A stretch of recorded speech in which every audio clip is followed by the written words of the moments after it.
Sumisid sa iyong isip, may gulong di matanto. Nagpapatawa ka kahit ang puso ay pagod na. Pinapawi ang lungkot ng iba kahit ikaw ay nagdurusa.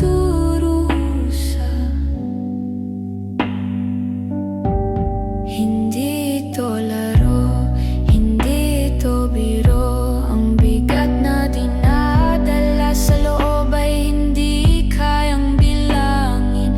Pilit ikinukubli sa likod ng malawak na ngiti. Ang bawat paghinga na tila kinakapos sa bighati. Sinong mag-aakala? Sinong makakabasa ng mga sugat na nakatago sa ilalim ng saya? Ang taong laging nagtatanong, kumusta ka na? Ay siya ring naghihintay na may magtanong din sa kanya. Ang hirap palang maging liwanag sa marami, habang ikaw mismo ay nalulunod sa bighati. Ang tawa mo'y boses ng isang nakakulong sa silid na puno ng takot at gabing walang tulog. Anxiety na bumubulong, hindi ka sapat.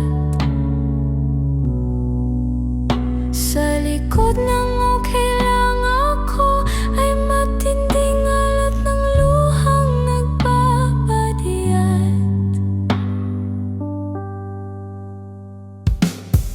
Sinong mag-aakala?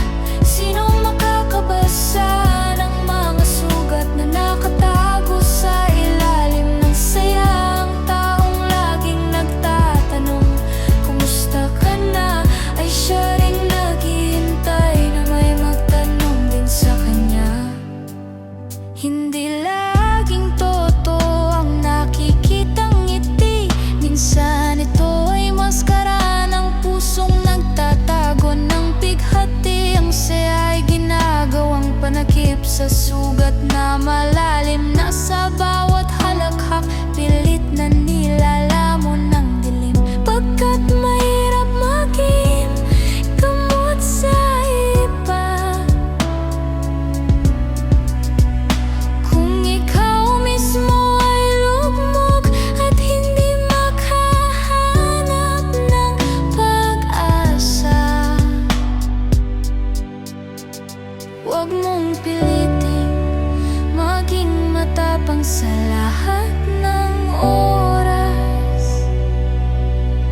Tao ka lang din, may karapatang maging mahina at maging patas.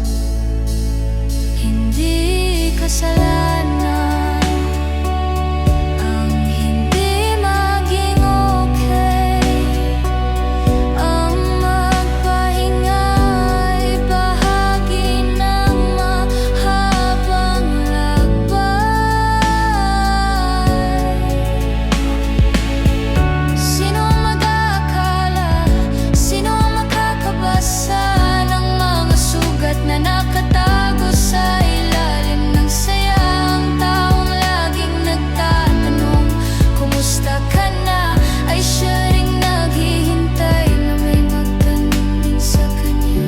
Kaya kung ikaw ang laging nagpapasaya, sana'y may dumating ding na magpapasaya sa iyong diwa. Hindi ka nag-isa.